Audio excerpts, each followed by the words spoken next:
con respecto a este tema general de la participación juvenil que me han propuesto comentarles el día de hoy. Hay como unos ejes temáticos que tienen que ver primero con los antecedentes de la participación de los jóvenes y su incidencia en la política colombiana.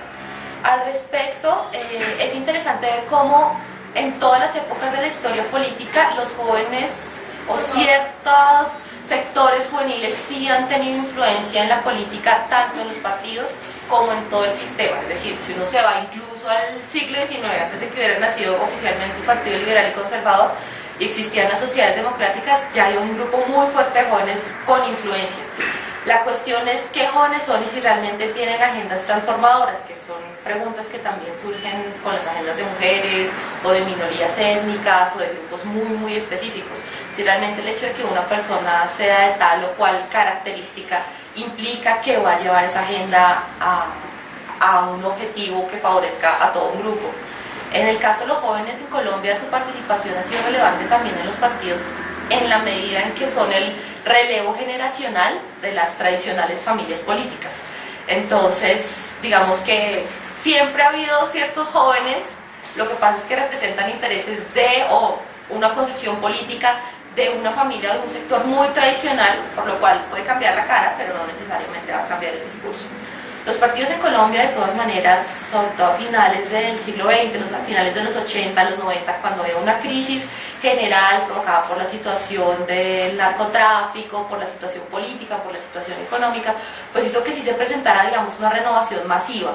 Llegamos a tener el fenómeno del kinder de Palacio, que era puesto el gabinete de César Gaviria, llegamos a tener ya espacios más formales dentro de los partidos tradicionales y nuevas fuerzas que salían en esa época, como era el M19 u otros movimientos que llevaban a mucha gente joven con la esperanza y con el eslogan de la renovación de la política. Otros movimientos también como el nuevo liberalismo que representaban la renovación de lo ya existente. Entonces digamos que en ese marco sí se han venido moviendo los jóvenes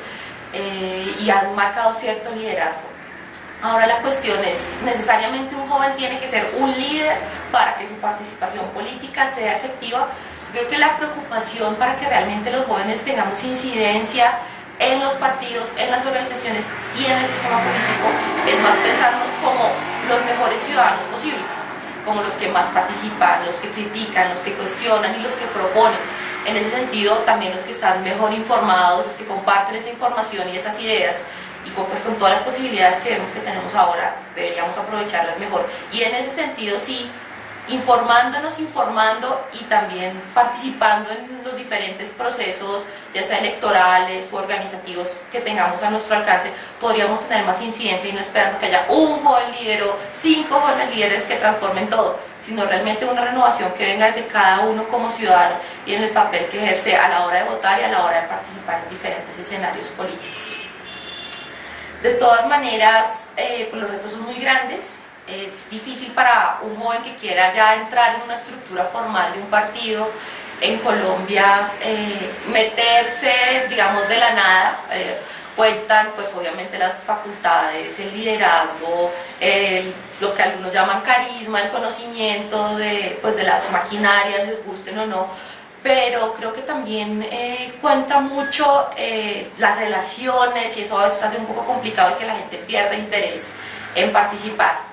No debería ser un desestímulo, pero sí una manera de cuestionar qué otras opciones puedo tener si no puedo estar en un partido, o si estoy en un partido pero no puedo ascender, cómo realmente puedo enriquecer mi experiencia política. Creo que ese es un reto que no tiene una respuesta, sino tiene las respuestas en las experiencias de jóvenes que han sido exitosos en esos procesos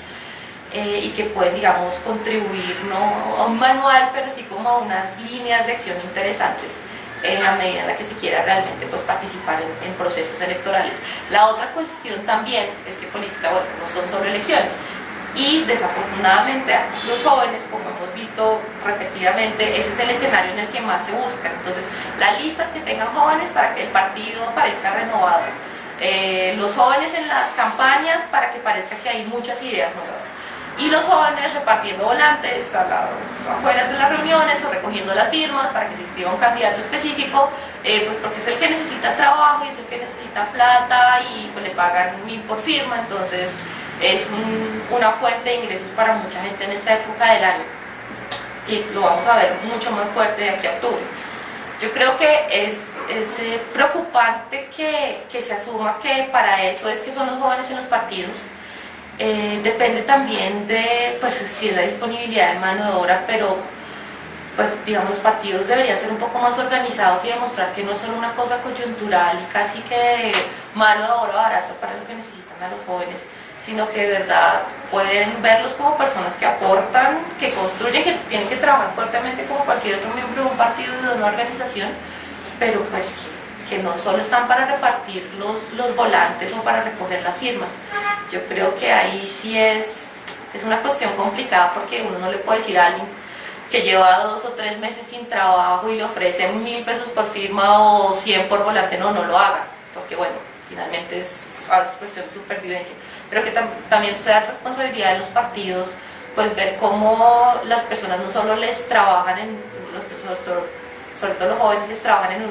en una coyuntura, sino que también participen más activamente dentro de las estructuras y dentro de las organizaciones como tal. Entonces yo creo que también es algo que valdría la pena revisarlo, sobre todo en esta coyuntura regional, que es cuando más candidatos va a haber, cuando más posibilidades de volantes para repartir se van a presentar a los jóvenes, y cuáles son las otras alternativas, y que además los partidos no se olviden luego los representantes que sean elegidos, sobre todo pues en instancias como el Congreso o el Ejecutivo, que los jóvenes que estuvieron ahí trabajando para ellos muy fuertemente, pues son ciudadanos colombianos, son habitantes de este país que tienen derecho pues a la educación y a un empleo digno cuando llegue la edad de trabajar. Una experiencia que ha sido bastante exitosa y que justamente en esta época del año está cumpliendo 20 años es pues el proceso que llevó a concretar la Constitución de 1991, porque precisamente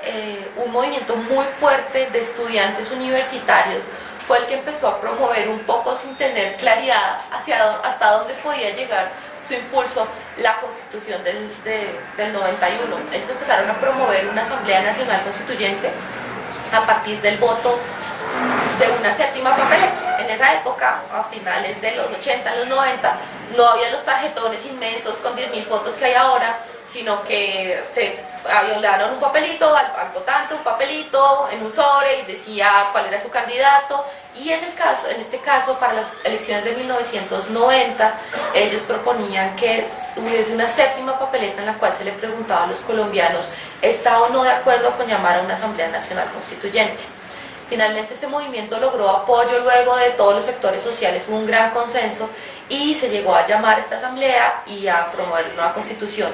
¿De dónde sale este movimiento? Este movimiento sale de universidades, de gente joven que estaba realmente insatisfecha con la situación del país, con el hecho de que 3 candidatos a la presidencia hubiesen sido asesinados durante la campaña, con la crisis, digamos, ética que tenía el país a causa del narcotráfico, la penetración en tantos sectores sociales, con la escasa respuesta que los partidos y que sobre todo el Congreso le estaban dando a esa crisis. Entonces es interesante ver cómo gente que no necesariamente estaba vinculada a un partido, que sí tenían diferentes tendencias políticas, no se desconoce, pero eso no se puede decir fueron los jóvenes liberales o los conservadores o los de izquierda o los de derecha, sino en general jóvenes preocupados por lo que estaba sucediendo y que sentían que el liderazgo político de ese momento no los estaba representando y no le estaba dando al país las respuestas que necesitaba. Pudieron organizarse y, a pesar de sus diferencias, promover un proceso que no solo era una cosa del momento, sino que era pensado a largo plazo, cómo ese marco que es la Constitución podía mejorarse y ser más incluyente, hacer que fuera un país realmente representativo en sus autoridades, para que todos los colombianos pues pudiésemos opinar, participar y tener también mejores condiciones de vida política, económica, cultural. Entonces, hace 21 años no hablaba como lo hacemos ahora de un país pluricultural o de minorías. No se hablaba de una política para jóvenes o de una oficina ministerial, nada por el estilo. Yo creo que este fue un movimiento que sí logró realmente transformar el escenario político y mostrar cómo la acción de los jóvenes, coordinada, organizada, respetando las diferencias, puede tener un fin político exitoso.